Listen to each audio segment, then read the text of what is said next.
Alright, welcome everyone into Rise of Culture's Treasure Hunt Formation Guide and Strategy session for Stage 42. Now this specific example is from the Minoan Era, but the goal of this guide is to help players learn basic mechanics and combat principles to help you learn how to build your own formations in the future. Now these formations are not guaranteed wins. The nighttime levels of the treasure hunt are extremely challenging and will require significant boosts to your army in order to win, even with good formations from your armies. As you can see, we do have our treasure map open to stage 42. Selecting this brings up the menu that displays the makeup and composition of the army. Now we have 3 groups of infantry and 2 archers, and then the second wave is 2 archers and 3 groups of infantry, but they are slightly smaller size.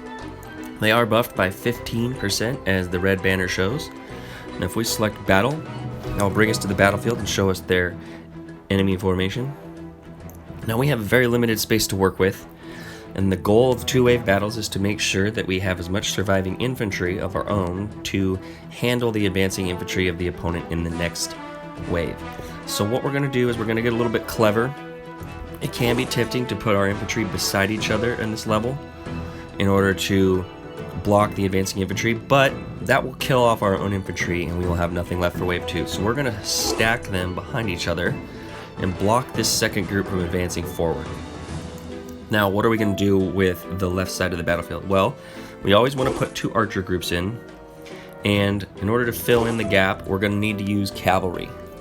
But we don't want to have our archers too far forward because the enemy infantry will get to them quickly. So what we're going to do is bring this one all the way back, and this one back 1 step, and then put cavalry right between there. Now, what's going to happen is the opponent infantry is going to charge our archer group. Our cavalry is going to go past the ranged and hopefully into the back line.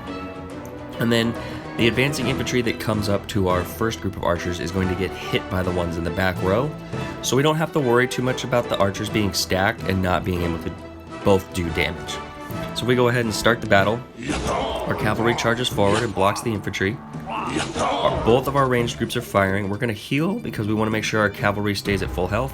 And we're going to throw our boulder at the enemy ranged because they are the ones that are highest health. We're going to drop our bull riders on the left here to keep them from hitting our own active cavalry.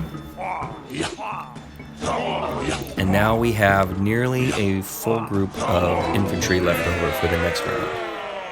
And we still have full health on our own archers. So we're hit next wave. That'll bring us to the same battlefield, similar setup. Now this time we don't have to worry about keeping our infantry alive. So we're simply just going to place them side by side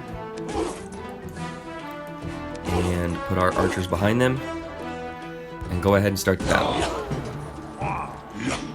Now we can heal quickly just to keep the infantry distracted a little bit longer. Now I prefer here to throw the boulder at the back line because they are fairly squishy and at full health. And then as soon as the enemy infantry start charging, we drop our bull riders. That will distract the enemy archers long enough for us to take a few of them out. Now we have superior numbers, and you have a victory in stage 42.